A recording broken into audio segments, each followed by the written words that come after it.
I'm sure that you know the government of Botswana has declared 2014 a year of drought.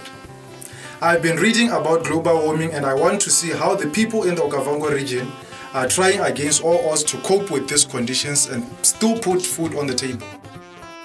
It is my understanding that climate change is upon us and ordinary people are faced with extraordinary challenges and their lives seem to get more difficult by the day.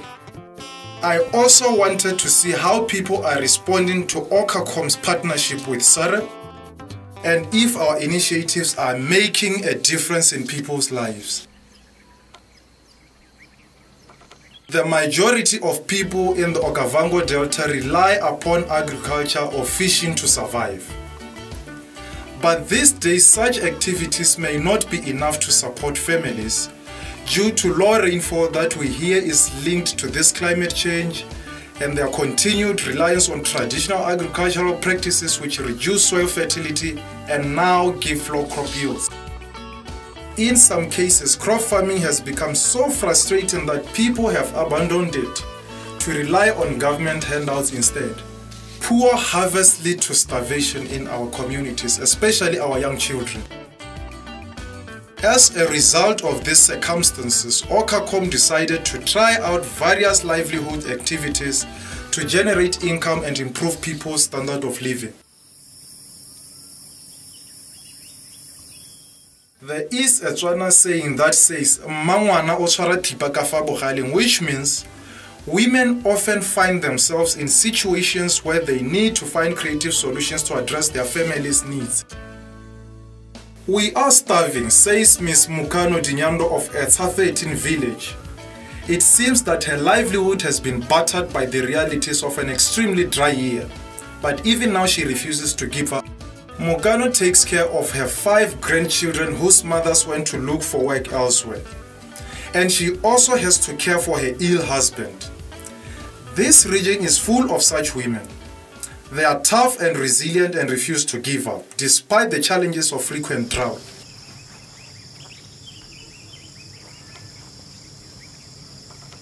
Although the Okavango Delta has plenty of rain, it is not always just where it is needed, in people's backyard. Rain is so important in Botswana. In this arid land, water is life, and yet we hear it will become even more scarce. In Ngumare, I'm lucky enough to get a local view from 3 respected traditional leaders. Our ancestors are playing with me.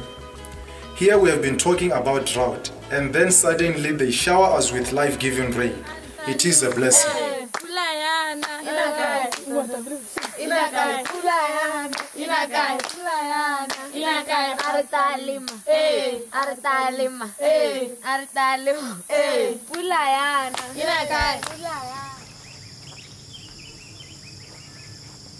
Traditional farming practices involve plowing after the rains.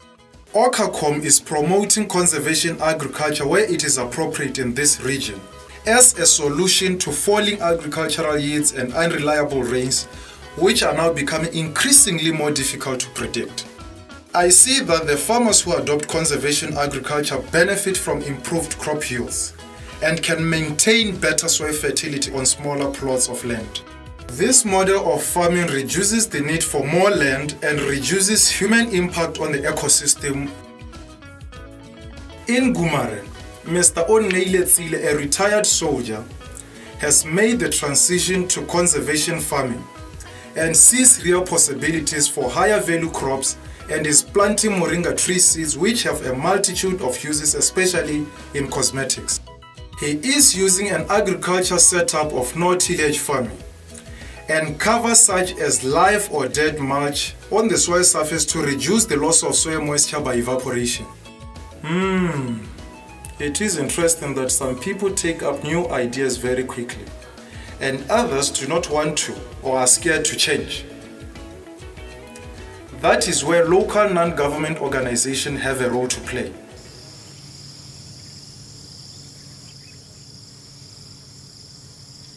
In this village, I am encouraged by people's resilience and willingness to adopt climate change adaptation strategies supported by Okavango in partnership with community organizations like Babalelo Trust. The demonstration plots that I see are a great success, and there is lots of interest from local farmers like Vini Diwanga. Vini suggested that they needed to extend the work and create more trial plots.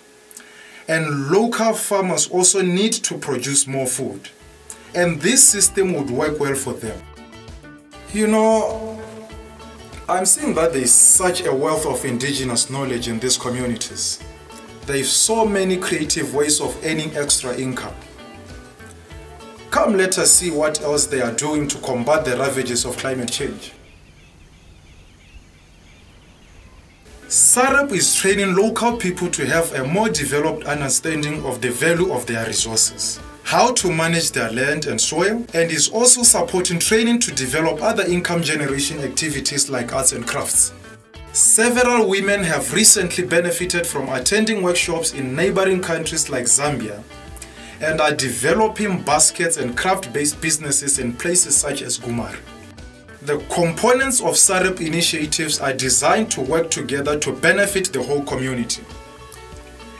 Land use planning and health and sanitation are also providing real benefits for community.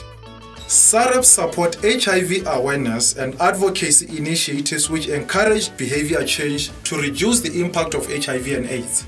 Here, the percentage of people in the community who are HIV positive are amongst the highest in the world. Living with HIV is another burden for many of the local population. And for me, this is again an example of just how resilient people in these villages are.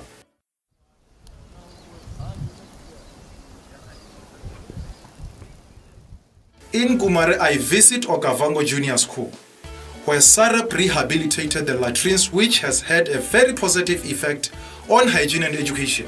Now, children don't have to spend time during school hours looking for a place to go to the toilet. So they are less likely to be late for lessons. They are now more likely to be on time, which makes it easier to progress with classes. It has actually made a huge difference to the value of education.